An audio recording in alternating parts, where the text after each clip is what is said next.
আজ আমি আপনাদের দোকানের মতন আইসক্রিম বানানো দেখাবো, তবে বাড়িতে থাকা মাত্র কয়েকটি উপকরণ দিয়ে।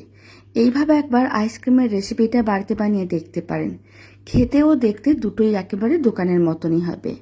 আশা করি আইসক্রিমের রেসিপিটা আপনাদের খুবই ভালো লাগবে। আর শেষ পর্যন্ত দেখার জন্য আপনাদের কাছে অনুরোধ রইল।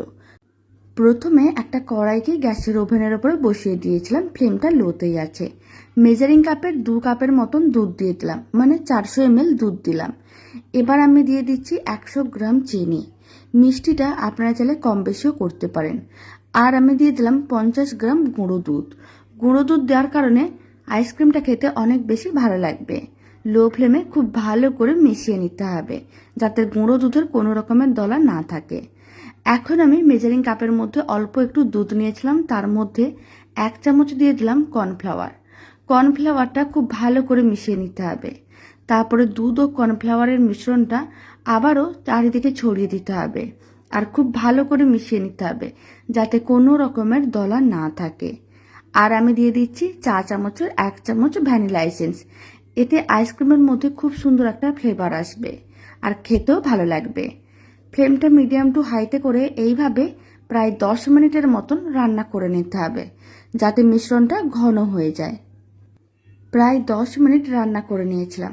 আপনারা দেখুন মিশ্রণটা বেশ ঘন হয়ে গেছে।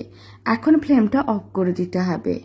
আর এইভাবে আইসক্রিমের রেসিপিটা বাড়িতে বানিয়ে দেখতে পারেন, খুব কম উপকরণ দিয়ে বানানো যায়। এখন পুরো মিশ্রণটাই একটা বড় মিক্সিং বোলের মধ্যে নিয়ে নিলাম। তারপর অ্যালুমিনিয়াম ফয়েল বা যে কোনো একটা প্লেট দিয়ে কভার করে নিতে হবে। আর ডিপ ফ্রিজে 1 ঘন্টার মতন রেখে দিতে হবে, কারণ মিশ্রণটাকে ঠান্ডা করে নিতে হবে। পুরোপুরি জমাট বাঁধানোর দরকার নেই। এখন 1 ঘন্টা পরে দেখাচ্ছি। আপনারা দেখুন মিশ্রণটা অনেকটাই ঘন হয়ে জমাট বাঁধা শুরু করে দিয়েছিল। এই অবস্থায় মিশ্রণটাকে বের করে নিতে হবে। আর এইভাবে মিশ্রণটাকে প্রায় 10 মিনিট খুব ভালো করে ফেটিয়ে নিতে হবে, যতক্ষণ না মিশ্রণটা একেবারেই মসৃণ হচ্ছে। প্রায় 10 মিনিট মিশ্রণটাকে খুব ভালো করে ফেটিয়ে নিয়েছিলাম। আপনারা দেখুন মিশ্রণটা একেবারেই মসৃণ হয়ে গেছে, আর মিশ্রণটা আগে থেকে একটু ফুলেও উঠেছে। তার মানে খুব সুন্দরভাবে মিশ্রণটা রেডি হয়েছে। এবার যে কোনো একটা বক্স নিতে হবে। যেহেতু আমি স্কুপ করবো আইসক্রিমটা, তাই এরকম একটা লম্বা বক্স নিয়েছি। তার মধ্যে পুরো মিশ্রণটাই দিয়ে দিতে হবে। আর অল্প একটু পেস্তা গুঁড়ো করে দিয়ে দিচ্ছি। এতে দেখতে অনেক বেশি ভালো লাগবে।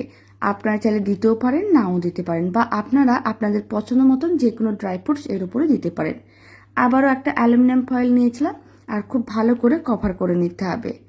তারপরে আইসক্রিমের বক্সটাকে 7 ঘন্টার মতন ডিপ ফ্রিজে রেখে দিতে হবে, যাতে খুব সুন্দরভাবে জমাট বেঁধে যায়। এখন 7 ঘন্টা পরে দেখাচ্ছি। আপনারা চাইলে সারা রাত্রিও রেখে দিতে পারেন। 7 ঘন্টার মধ্যেই আইসক্রিমটা খুব সুন্দরভাবে জমাট বেঁধে গেছে।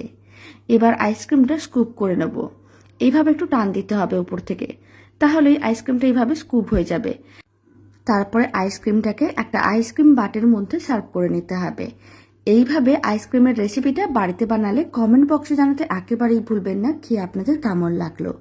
আপনারা দেখুন আইসক্রিমগুলো দেখতে একেবারেই দোকানের মতনই হয়েছে, আর খেতেও ভীষণ ভালো হয়। রেসিপিটা ভালো লেগে থাকলে আপনারা যদি ফেসবুক থেকে রেসিপিটা দেখছেন, পেজটিকে ফলো করে নেওয়ার অনুরোধ রইল।